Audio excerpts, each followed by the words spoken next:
Hello, unique school Sikar के online platform में आपका स्वागत है। आज हम हिंदी व्याकरण में वाच्य पढ़ेंगे। वाच्य वाच्य क्या होता है, यानी हिंदी में तो इसको वाच्य बोलते हैं, जो अंग्रेजी है उस अंग्रेजी में इसको क्या बोलते हैं, वॉइस। अंग्रेजी में इसको बोलते हैं वॉइस। और वाच्य है, इसका जो शाब्दिक अर्थ क्या होता है, शाब्दिक अर्थ होता है वाणी या बोलना। वाच्य का शाब्दिक अर्थ होता है वाणी या बोलना।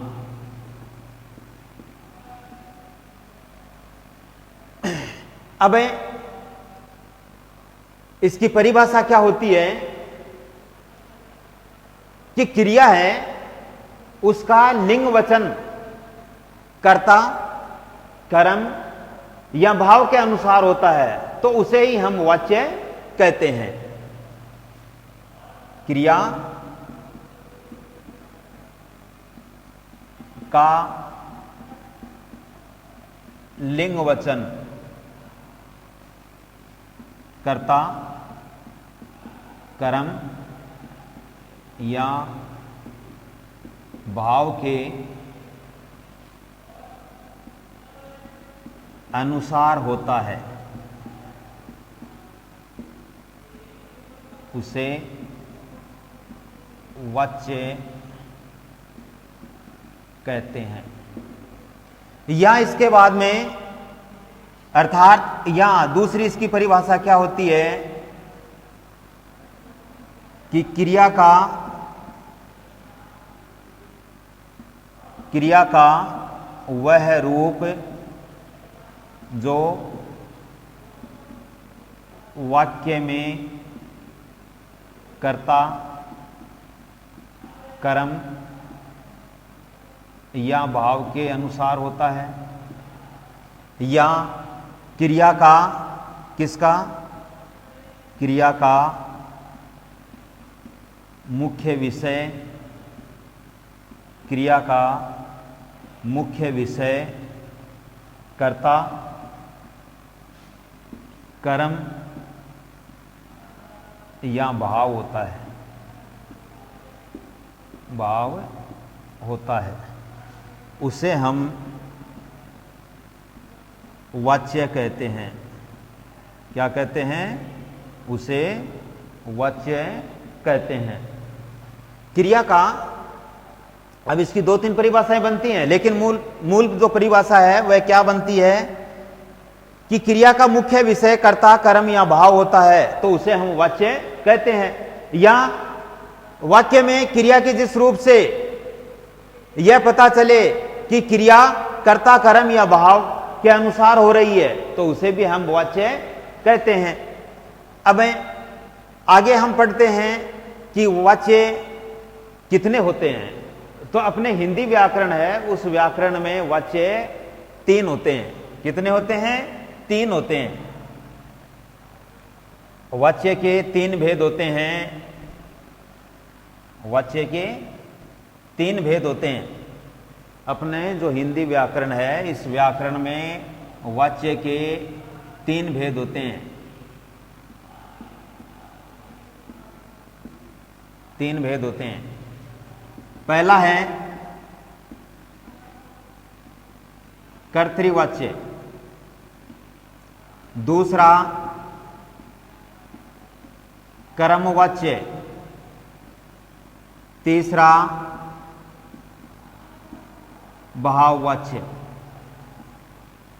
कर्तृवाच्य, कर्मवाच्य और भाववाच्य। अब हम इस कर्तृवाच्य के बारे में पढ़ेंगे कि कर्तृवाच्य क्या होता है। आज सिर्फ कर्तृवाच्य के बारे में ही पढ़ेंगे कि कर्तृवाच्य क्या होता है। कर्तृ का मतलब कर्ता, कर्तृ का मतलब कर्ता। अब जो वाच्य है उसमें प्रमुख भूमिका होती है क्रिया की। वाच्य में प्रमुख भूमिका किसकी होती है? क्रिया की। तो क्रिया है इसका मुख्य विषय। अगर कोई वाक्य है, उस वाक्य में क्रिया का मुख्य विषय क्या होता है? क्रिया का मुख्य विषय, क्रिया का मुख्य विषय कर्ता होता है। कर्ता होता है। क्रिया का मुख्य विषय कर्ता होता है, तो उसमें कर्तृवाच्य होता है। या बाद में इसकी हम सीधी सी परिभाषा यह भी लिख सकते हैं कि क्रिया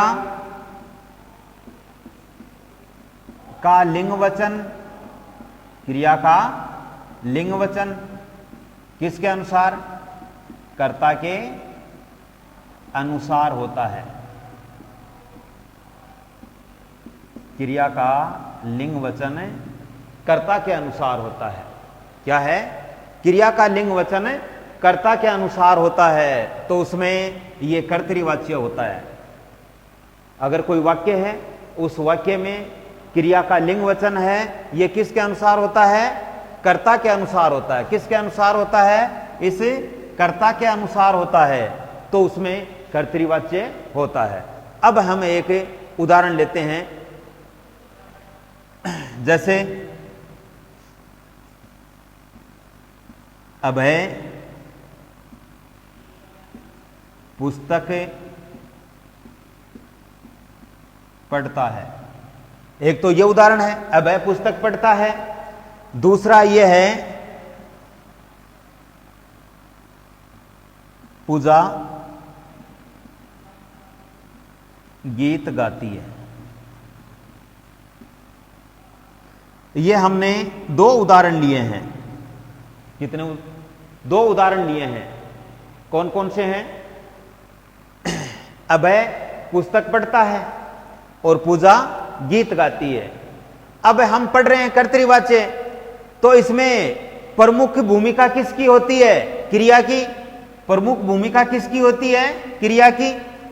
कि क्रिया है इसका मुख्य विषय कर्ता होता है, या क्रिया का लिंग वचन कर्ता के अनुसार होता है, तो उसमें कर्तृवाच्य होता है। उदाहरण देखते हैं, हम इनका परिचय करते हैं। हम क्या कि ये जो कर्ता है, अभय है, ये है कर्ता, और पढ़ता है क्रिया। पढ़ता है क्रिया। अब ये अभय है, इसका हम परिचय करते हैं। तो अभय किसके अनुसार? लिंग और वचन के अनुसार इसका परिचय करते हैं। अभय का करते हैं, तो अभय लिंग के अनुसार इसमें पुल्लिंग है। क्या है? पुल्लिंग। लिंग के अनुसार इसमें पुल्लिंग है, और वचन के अनुसार इसमें क्या है? एक वचन। वचन के अनुसार ये एक वचन है। अब परिचय करते हैं हम क्रिया का। किसका? क्रिया का। तो क्रिया का हम परिचय करते हैं, तो ये क्रिया लिंग के अनुसार पढ़ता। पढ़ता तो अपने आप किसके अनुसार हो गया? यानी कर्ता के अनुसार। पढ़ता जो क्रिया है उसमें लिंग कौन सा हो गया? पुल्लिंग हो गया, न कि स्त्रीलिंग। अगर यहां पर क्रिया है, ये पढ़ती लिखा हुआ होता, तो यहां पर कर्ता के अनुसार होती। और इसमें कौन सा? इसमें जो लिंग है वह स्त्रीलिंग हो जाता। लेकिन यहां पर तो क्या है? अभय कर्ता है और लिंग के अनुसार पुल्लिंग है। अभय वचन, इसमें वचन एक वचन है। अब ये क्रिया, तो क्रिया लिंग के अनुसार पुल्लिंग हो गई। लिंग के अनुसार क्या हो गई? पुल्लिंग हो गई। और वचन के अनुसार देखते हैं तो एक वचन है। इसका परिचय करते हैं। वचन के क्रिया का परिचय करते हैं। लिंग के अनुसार किया तो पुल्लिंग हो गया, इसका वचन के अनुसार तो एक वचन हो गया। अब बात करते हैं कि इसमें पुस्तक भी लिखा हुआ है। क्या है? पुस्तक भी इसमें लिखा हुआ है। अब ये जो पुस्तक जो लिखा हुआ है, इसका परिचय करते हैं। तो पुस्तक क्या है? कर्म है। पुस्तक है कर्म, तो इसमें कर्म कारक है, इसका परिचय करते हैं। तो ये क्या है? कर्म कारक, कर्म कारक। अब लिंग के अनुसार इसका परिचय करेंगे, लिंग के अनुसार इसका परिचय करते हैं तो ये हो गया स्त्रीलिंग। पुस्तक है, इस शब्द में क्या है? स्त्रीलिंग। और इसका हम परिचय करते हैं किसके अनुसार? वचन के अनुसार, तो ये क्या है? एक वचन। अब यह तो सही है कि वचन तो तीनों में एक ही है। अभय है, ये भी एक वचन है, पुस्तक भी एक वचन है, क्रिया भी एक वचन है। लेकिन अभय है, इसमें लिंग पुल्लिंग है, पुस्तक है, इसमें लिंग स्त्रीलिंग है, क्रिया इसमें लिंग पुल्लिंग है। तो ये जो क्रिया है, इस क्रिया का संबंध किससे? यानी इसके लिंग वचन है, ये कर्ता से ही मिल रहे हैं। जहां पर एक क्रिया के लिंग वचन कर्ता के अनुसार ही होते हैं, कर्ता के अनुसार ही मिलते हैं, तो उस वाक्य में कर्तृवाच्य होता है। इसमें कौन सा वाच्य होता है? कर्तृवाच्य, कर्तृवाच्य होता है। अब हमें एक दूसरा और उदाहरण लेते हैं, उसका भी विस्तार से अध्ययन करते हैं, उसके बारे में विस्तार से पढ़ेंगे। मैंने पहले लिखवाया था वही उदाहरण फिर लिख रहा हूं। जैसे पूजा गीत गाती है, पूजा गीत गाती है, यह जो उदाहरण है, इस उदाहरण में देखो पूजा गीत गाती है, तो हमने क्या पढ़ा कि जो कर्तृवाच्य, उस कर्तृवाच्य में क्या होता है? क्रिया का लिंग वचन, यानी क्रिया का मुख्य विषय कर्ता ही होता है। तो क्रिया का लिंग वचन किसके अनुसार? कर्ता के अनुसार होना चाहिए। तो ये जो पूजा है, इसका हम परिचय करते हैं, तो इसमें इस वाक्य में ये क्या है? कर्ता है, ये क्या है? कर्ता है। अब लिंग वचन के अनुसार इसका परिचय करते हैं, तो इसमें कर्ता है पूजा, तो इसमें लिंग कौन सा हो गया? स्त्रीलिंग। लिंग क्या है? स्त्रीलिंग। और वचन के अनुसार ये क्या है? एक वचन। वचन के अनुसार ये एक वचन है, ये इसका परिचय हो गया। अब हम परिचय करते हैं किसका? क्रिया का। तो ये क्रिया है, गीत नहीं सॉरी गाती क्रिया है, इसका हम परिचय करते हैं। क्रिया है, इसका अगर हम परिचय करें तो क्या होगा? सबसे पहले करेंगे लिंग के अनुसार, लिंग के अनुसार इसका परिचय करेंगे। तो ये गाती, गाती क्रिया है, अगर गाता होता तो पुल्लिंग हो जाता, और गाती लिखा हुआ है, पूजा गीत गाती है, तो इसमें क्या हो गया? लिंग हो गया स्त्रीलिंग। क्या हो गया? स्त्रीलिंग। और अब वचन हो गया एक वचन, वचन है एक वचन। अब देखो यहां पर पूजा है, इसके लिंग वचन स्त्रीलिंग है, एक वचन है। गाती क्रिया है, इसके लिंग वचन यानी लिंग स्त्रीलिंग है, वचन एक वचन है, दोनों के मिल रहे हैं। अब बीच में जो शब्द है गीत, इसका अगर हम परिचय करें तो ये गीत क्या है? ये कर्म है, इसका हम परिचय करते हैं तो गीत है, ये कर्म है, ये कर्ता है, ये कर्म है, ये क्रिया है, तो ये कर्म है। अब इसके लिंग वचन के अनुसार करते हैं, तो गीत जो शब्द है उसका इसमें जो लिंग होता है वो क्या होता है? पुल्लिंग। ये स्त्रीलिंग शब्द में नहीं आता है, ये स्त्रीलिंग शब्द में नहीं है, ये है पुल्लिंग। और वचन हो गया इसमें एक वचन, लेकिन लिंग वचन इसमें नहीं मिल रहे हैं, आपस में मेल नहीं खा रहा है। पूजा करता है और क्रिया, इन दोनों का तो लिंग वचन मिल रहा है, लेकिन इन दोनों से गीत है उसका लिंग वचन नहीं मिल रहा है। इसलिए ये जो क्रिया है, ये क्रिया किसके अनुसार? कर्ता के अनुसार हुई है, कर्ता के अनुसार हुई है, तो इसमें कौन सा वाच्य हो गया? कर्तृवाच्य। ठीक है। अब एक थोड़ा सा और परिचय कर लेते हैं इसके बारे में कि जो कर्तृवाच्य है उसमें क्रिया कैसे संपन्न होती है, कि क्रिया है उसका क्या विषय है। तो ये जो कर्तृवाच्य है, इस वाच्य में क्रिया दो रूपों में प्रकट हो सकती है। यानी क्रिया कितने रूपों में? दो रूपों में। अब यानी दोनों रूपों में से एक कोई सा भी हो चाहे। अब क्रिया है ये कर्म के आधार पर है, दो प्रकार की होती है। तो ये क्या? सकर्मक। क्या हो गया? सकर्मक। और दूसरी अकर्मक। तो ये क्रिया इस कर्तृवाच्य में सकर्मक और अकर्मक दोनों रूपों में प्रयुक्त हो सकती है। अब जैसे एक और उदाहरण क्रिया से संबंधित हम इसका फिर परिचय कर लेते हैं, फिर जानकारी कर लेते हैं, तो वह भी अपना स्पष्टीकरण हो जाएगा कि इसमें ऐसा क्या हुआ।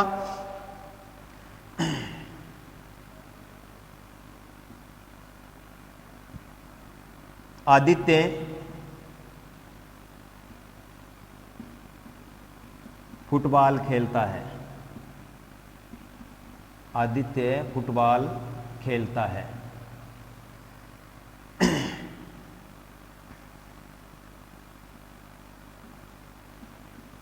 रमेश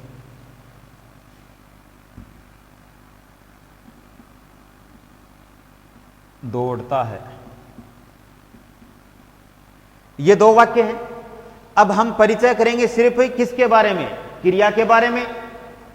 तो आदित्य फुटबॉल खेलता है, तो ये इस वाक्य है, ये जो वाक्य है इस वाक्य में आदित्य कर्ता हो गया, फुटबॉल कर्म हो गया, खेलता क्रिया है। तो ये कर्म आने के कारण इसमें कर्म आ गया, कर्म आने के कारण ये क्रिया क्या हो गई? सकर्मक।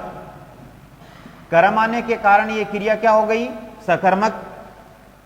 तो इसमें भी कर्तृवाच्य है, आदित्य फुटबॉल खेलता है, ये क्रिया इसके अनुसार हो रही है, तो कर्तृवाच्य इस वाक्य में भी। रमेश दौड़ता है, रमेश करता है, दौड़ता क्रिया है। अब यहां पर कर्म नहीं आया, क्योंकि ये दौड़ता जो क्रिया है ये स्वाभाविक रूप से अपने आप ही क्या होती है? अकर्मक होती है।